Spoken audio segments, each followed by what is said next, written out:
The Brazilian Grand Prix weekend. I'm sure it just sent many fans into shock or excitement, and for good reason too, since something about this track, man, just has it, you know? For some odd reason, this race weekend is always one to remember since there was just too much that happens at times. And remember, guys, this season is starting to really heat up, and I can guarantee you one thing right now as of writing on Thursday, the title situation will not be the same coming out of the weekend. Will Oscar Piastri finally wake up and start being good again? Will Lando Norris continue his recent form to extend his new lead in the standings? Will they kill each other and Max picks up their pieces once again in his 5th title effort? I would seriously doubt this race weekend is just a sidestep since again, this race just has it. And to make things doubly sure, this week is a sprint format, which of course means every driver has an opportunity to only mess up, only dominate, or be bipolar. And before you say, oh, it's just a sprint, nothing will happen. Listen, asshole. Sorry, was that mean? Sprint races suck in the beginning part of the season since come on, who wants to try hard for 8 points? But in the later part of the season, you'd be an idiot for just throwing 8 points aside.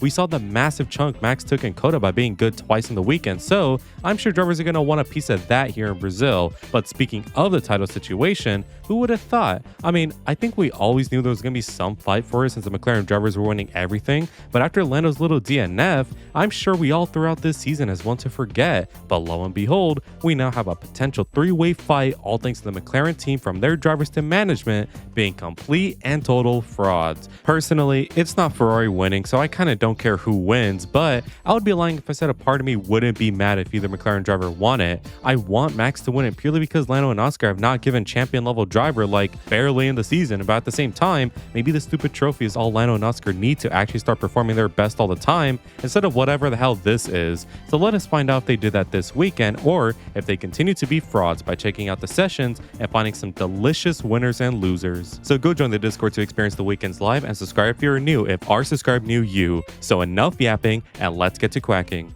See those clouds up in the corner? That's where the rain is coming from. As always, you beautiful specimens, we have to recap the weekend first, and like I mentioned before, we have a sprint format this weekend. Now say what you want about the sprints, I know I certainly have, but there is a constant since their introduction. The Brazil sprint is always a banger. I mean, in 2021, we had Lewis going from 20th to 5th in 24 laps, which is when Max fans realized they were cooked. 2022, we had K-Mag going on pole and making a baby out of it. 2023, we had one of the first Lando Turn 1 bottles. 2024, we had more McLaren drama. I mean, these sprints in Brazil are always one to remember. Also in the headlines this week, Charles Leclerc married his dog, which, hey man, it's 2025, we are an accepting world, and if Charles wants to marry Leo, we shouldn't degrade him for it. After all, it is a cute little puppy he has, and I'd marry that dog too. What, the caller was a proposal to his girlfriend? I mean, who would marry their dog? You know, bestiality is a crime. I need to stop talking. But yeah, Charles proposed to his girlfriend, which is cute. Yeah, whatever. I'm getting old. You're telling me this Charles is married now? This Max has 2 daughters? Jesus, man, what's next? I have to get a colonoscopy? Time is really flying since the drivers I see as the next generation are literally the normal gen. The next gen isn't Charles, Lando, Max. The next gen is now Kimi, Ollie, and Gabby. Lots of ease. It's crazy, but let's hope this new gen is just as good as the last one. Finally, speaking of new gen drivers, Franco Colapinto has been signed to Alpine for 2026, so no firing is heading his way. However, I'm sure Jack Doohan thought the same when he signed his contract. But in all fairness, good shit for Franco since he has been quietly beating Gasly for a while now, so I can't wait to see what he could do in a real car. But that's it for the new stuff, so let's dive into Friday, beginning with FP1 and sprint qualifying. Going back to the driver contract stuff, 3 seats remain open at Racing Bulls and 1 at Red Bull, so with Yuki being under pressure, he needs to set a good impression in these final races. Wait, why am I talking about him? Well, it's because he spun into the wall like a dummy, and man, I hope he can find his way back to the grid after this year. It wasn't your fault, Yuki. It wasn't your fault. Other than that though, traffic paradise is the only way to describe this session. Other than a few lockups, everyone got impeded at some point, like Lando, like Hadjar, and worst of all, Kimi by Ollie. I hope they're still friends, my 2 baby goats. It wasn't an eventful session, but there were still some things to take note of. For example, Piastri looks better in his car and could actually win maybe, and Sauber, I don't think they should be there. So let's see how sprint quali can end up. Insert transition effect. As Q1 begins, and this session in general was a pretty boring one. Now I'm willing to bet it was because of TV direction because big things certainly happen. For starters, Piastri is now comfortable again, I would say, but Norris is still faster. Max is also there or thereabout along with Russell, so this could be a potential spicy SQ3. Further behind, we have signs of P20 for the vibes, Yuki, who is definitely getting fired, it's not your fault, and Ferrari. So I'm hoping direction was the issue since we have SQ2 now, and yeah, direction is definitely an issue. This session was defined by replay since we never saw the Ferraris being washed or Alonso set the literal fastest time, which by the way, stayed like that for the entire thing. Also in the session, everybody was fast until they weren't, which caught out guys like Albon, Behrman, and most notably Hamilton, who all got eliminated. However, Lewis may have a different reason. Charles was improving, but remember the team he was driving for, and this caused Lewis to be hampered by the yellow flags. Would Lewis have improved? Probably not, but you know how Team LH are. Expect conspiracies is all I'll say. But now we have the big bad SQ3. Who can get the irrelevant pole position?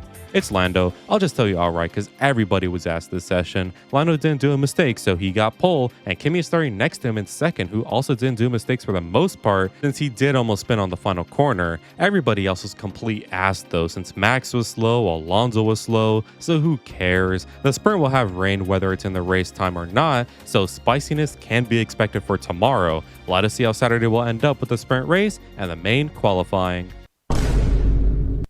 After a goddamn cyclone warning, the rain barely comes, so the race is dry, and let's see how it could go now. Lap 1 begins and the drivers were clean and everything was fine past the first 3 turns, but we went to turn 4. Nothing happened except for Lawson and Behrman fighting and getting spun round, but it wasn't anything bad. So the race comes down and everybody's in single file with no overtakes, which is strange given the mixed conditions since you would think the drivers would be punchy, but no. So I'm not gonna lie, I was dozing off and just on Twitter when suddenly Piastri's in the wall, Hulkenberg's in the wall, Colapinto's in the wall. I am in your walls. The way the 3 drivers crashed wasn't even an accident. They all did the same thing. They took too much curb at turn 3, got some water splash on their tires, and of course, spun into the wall. That poor barrier has been absolutely obliterated, so we don't get a safety car. We get a red flag to clean up the top 2 cars because somehow Hulk survived and now we wait. So let's think implications. Despite Max sucking Harry Cock in 6th, he is still gaining points on the top 2 with Piastri out, and while Norris is still ahead and probably gonna win the title,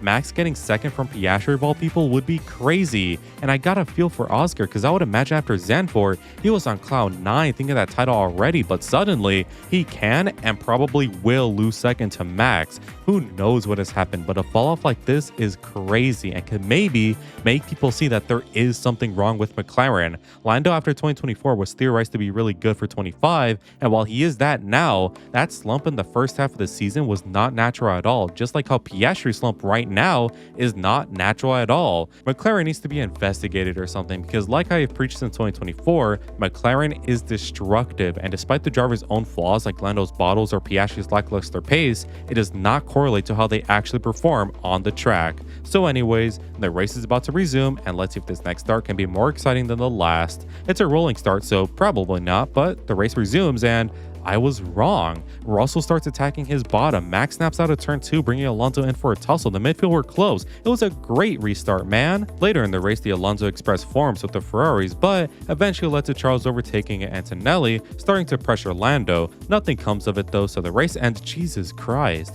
Bortoleto did a doing by turning with the DRS on, and let's hope that this doesn't diminish his weekend. So the race ends with Lando winning and now 9 points ahead in the lead of the title, and the 2 Mercs finish behind him. So no breaks, people. Let's go straight into qualifying. Q1 begins after a short delay, and this session would be pretty boring except for one pretty big thing. Max Verstappen is out of Q1. Max claimed he had no grip and the car was impossible to drive, which basically means he was finally driving Yuki's car in the season, and I'm sorry, some of this is on you, Max. You are Max Verstappen. I understand if your car is bad, but 16th?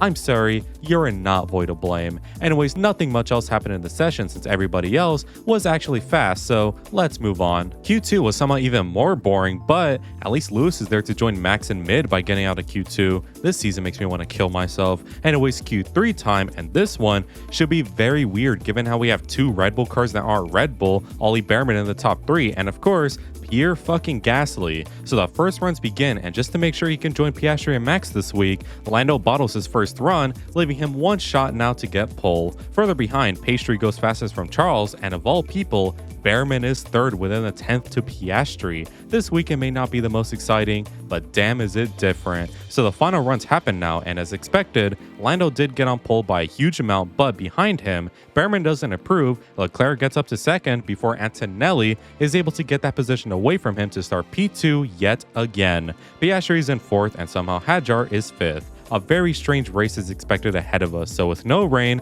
let us see how Sunday will end up. The funniest thing could happen yet again this year. So lap 1 begins, and the start is all clean and good and fine, but that ended right up until about turn 9 and 10 where Stroll and Gabby had a little accident. I got a feel for Gabby because I don't think his home race could have gone more worse than it did, so let's hope he's not another Jensen Button. So the safety car is out now, but mysteriously, Lewis is missing his wing. Well, that's because in an effort to copy Lando's form, he didn't check which form and accidentally got his Canada form. Since Lewis drove straight into Franco on the straight, this exploded his floor as well, so he may as well just pack it up and get ready for Vegas. But now the safety car is in, and never mind. Piastri, who was in bumfuck fourth, decides to go and attack 2 cars ahead, but surprise, surprise, he hits Kimi, who hits Charles, and kills every bit of competition in this race. Not even a lap has passed once the VSC ends, and Oscar has been dropped by Lando, so thank you, Oscar. Thank you for making this race boring. What a bum. I'm not mad, you're mad. Further behind, Max picked up a puncture, which is really bad because he already made up like 6 places, so he is right back down to last and likely will not score points. So the race continues on, and the first stops happen, which, by the way, Pastry has been given a 10-second time penalty that he will have to serve at his stop, of course. Max also has somehow made up the places he lost as well, and is genuinely maybe in podium contention. If only he qualified good. But now we are getting some really different strats. Both McLarens are on softs and need to pit again. Max is going long, Mark are in between. This is great, man. Too bad they're like 5 seconds away from each other. Further behind, though, the midfield are absolutely fighting each other since every lap is another midfield overtake, and this is great, man. Yeah, Ferrari are out, and I'm pissed the fuck off, but at least the racing is good. So we are now on lap 52, and I can't believe it. Max Verstappen is in the lead of the race. If he stays out till the end, he'll likely be overtaken by Lando, but second could be on the cards for Red Bull, which is just diabolical. Well, never mind. As I'm writing this, he has just pit for new softs, but even then, he comes out in fourth, 14 seconds away from the lead. How high can he get? Well, he's behind Russell now, who's reporting braking issues, and Max, he just gets him easily. Pit lane to P3 would already be amazing, so let's see if it could be P2 now. And I'll tell you, man, they are close, man. Not just them, but like everyone in this race, man. This is cinema. But right at the end, Norris wins from Kimi and Max, who failed the overtake. What a goddamn race. 8 out of 10, and now we head to Vegas.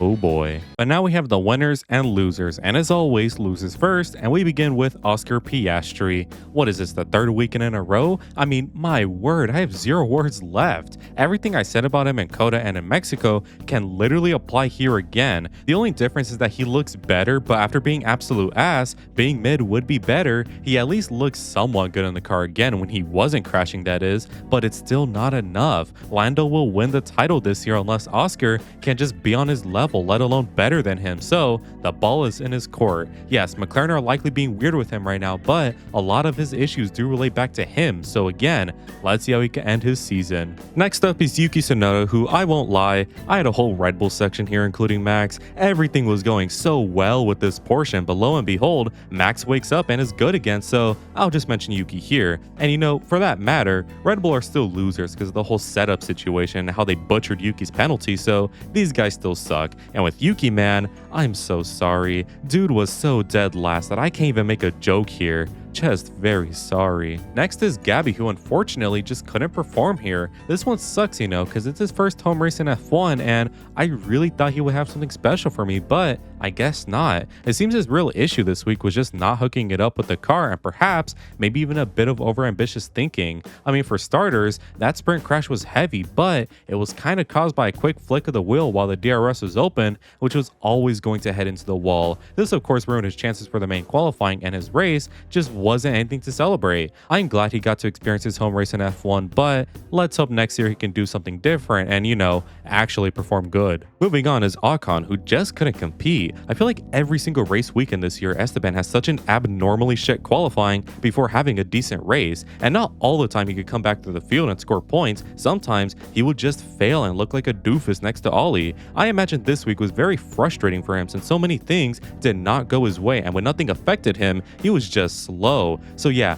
I kind of have zero words other than this weekend was pretty bad for him, but hey, it could be worse. At least he's not fighting for a title. Finally, I have Williams, who I'll also keep very short today. Really considerate the teams and drivers this week to make things easy for me. Williams had been performing better in recent times, and then we come here and they are mid. Really, there isn't much to say or discuss, since again, what else am I supposed to say about the team who are like 10th to 16th all weekend long? I mean, at least they likely won't lose 5th in the standings, right? I don't know. One thing I will say though is that why is a Williams always at the scene of some big moment in each race? Not all the time, but like a good 90% of the time. The ghost of Logan Sargent continues to haunt their dreams. But now for the winners, and I begin with Lando Norris. Congratulations on the World Championship. This has got to be the first year of F1 where everybody who could have won the title was more ass than they normally are. Lando at the start of the year was terrible beyond words. Now Piastri is terrible beyond words, and Max has made some especially dumb mistakes throughout the season. And who would have guessed Lando's quality bottles to P3 races in the first half of the season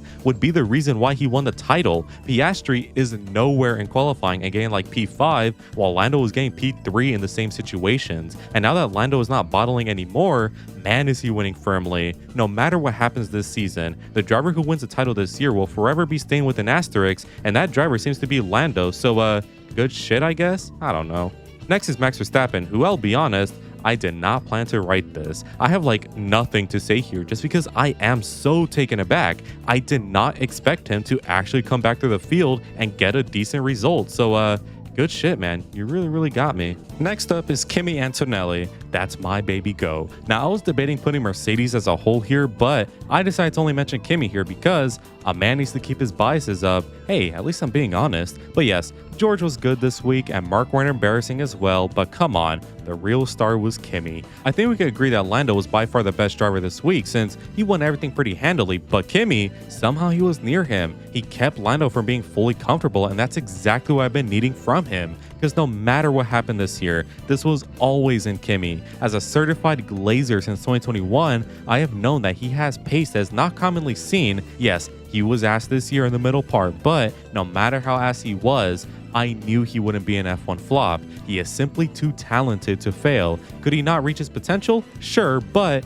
he won't be a driver that is gone in like 2 years and is essentially another Pascal Wehrlein. Merck knew this kid was good, and this week he was pretty damn good. Don't be surprised if in 2026 Kimi is even faster and maybe even ahead of George. Next up is Charles Leclerc, who actually may be the best driver this season. I mean, it's between him or George. I'm joking, but Charles this weekend was actually pretty good. I won't say he was only good this week since he did almost get out in Q1 like twice and did have a little spin and was crashed down in the race, but considering how uncompetitive Ferrari were with their light codes and rear braking issues, I would say Charles performed mighty good. But man, all I want is just to see Charles have a race car that isn't set out to kill him. It's literally not a lot to ask for. Like, the other 18 drivers have that. Why can't Charles or Lewis have it? Next is Racing Bulls, who unironically were the best Red Bull team this week. They had great pace, and if Williams weren't ahead by like 30 points, I would say they could still contend for 5th in the standings. But even then, they performed really sweet around here. Their sprints were nothing to be proud of, but they get the sprint exclusion because I say so. Whatever change they did between the sprint race and qualifying seemed to be big since qualifying 5th and 7th?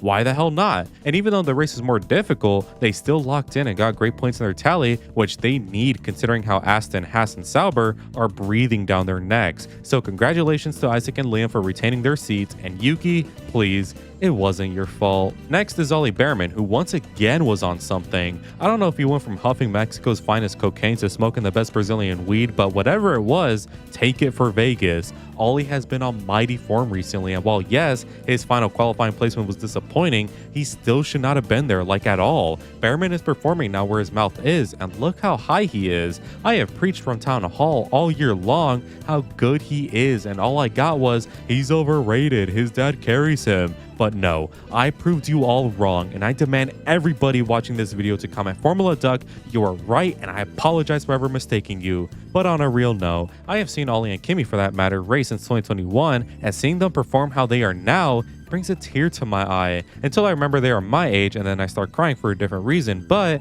Ollie was great all week and I hope my presence in Vegas will not bring down his form. Finally, I have Pierre Gasly for finally deciding to wake up. He saw Colapinto get a new contract and everybody see how Franco has low-key been beating him up and decided to remind us who he is.